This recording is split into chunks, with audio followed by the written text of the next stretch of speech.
All ఇవాళ మనం chocolate syrup ఎలా తయారు చేసుకోవాలో చూసేద్దాం. పిల్లలకి అండ్ నాలాంటి పెద్దవాళ్ళకి కూడా చాలా చాలా ఇష్టమైన చాక్లెట్ సిరప్ ఇది.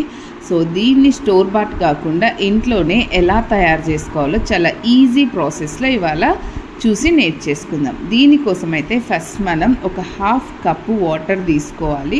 హాఫ్ కప్పు వాటర్ తీసుకుని ప్యాన్లో వేసుకొని ఇందులో 1 కప్ షుగర్ వేసుకోవాలన్నమాట. స్టవ్ మీడియం ఫ్లేమ్లో ఉంచి షుగర్ బాగా కరిగేంత వరకు తిప్పుతూనే ఉండాలి. తిప్పుతూ ఉంటేనే షుగర్ తొందరగా మెల్ట్ అవుతుంది అనమాట. సో చక్కెర మొత్తం అంతా కరిగిన తర్వాత మనం ఒక పావు కప్పు కోకో పౌడర్ని పావు కప్పులో హాఫ్ వాటర్ తీసుకొని వేసి కలుపుకోవాలి. అవసరమైతే ఇంకొంచెం వాటర్ కూడా యాడ్ చేసుకొని ఉండలు లేకుండా విస్కర్తో బాగా కలిపేసుకొని దీన్ని ఈ షుగర్ సిరప్లో కలిపేసుకోవాలన్నమాట.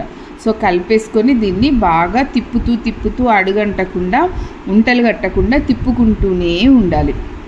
సో ఒక 5 to 7 మినిట్స్కి ఇది కొంచెం దగ్గర పడడం స్టార్ట్ అవుతుందన్నమాట. సో దగ్గర పడిన తర్వాత ఇంకా కొంచెం ఉడికొస్తుంది, ఒక 1 బాయిల్ వస్తుంది. అట్లా బాయిల్ అవుతూ ఇది బాగా దగ్గరకు వస్తుంది. ఎంతవరకు దీన్ని బాయిల్ చేసుకోవాలి అంటే ఒక్క స్ట్రింగ్ కన్సిస్టెన్సీ రావాలి. తీగ పాకం అంటారు కదా, సో అలా తీగ పాకం వచ్చేంత వరకు దీన్ని మనం కలుపుకుంటూనే ఉండాలి.